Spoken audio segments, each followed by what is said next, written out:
দই মাছ বানানোর জন্য মাছগুলোকে এইভাবে ভেজে নিতে হবে। এই মাছগুলোকে আমরা খুব কড়া করে ভাজবো না, হালকা আছে একটু ভেজে নিয়ে তারপরেই নামিয়ে নেবো মাছগুলোকে। মাছের জন্য কড়াইতে তেল গরম করে আমি একটা পেস্ট দিয়ে দিয়েছি, আদা রসুন পেঁয়াজ কাঁচা লঙ্কা টমেটো দিয়ে তার মধ্যে একটু ফেটানো দই দিয়ে আমি এটাকে কষিয়ে নিচ্ছি।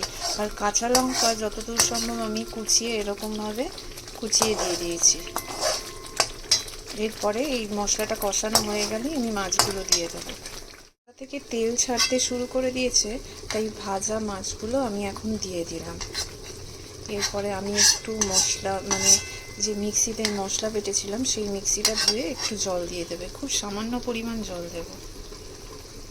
এখন দই মাছ থেকে আস্তে আস্তে তেল ছাড়তে শুরু করে দিয়েছে, তো এরপরেই আর একটু তেল ছেড়ে দিলে আমি এটাকে নামিয়ে নেব।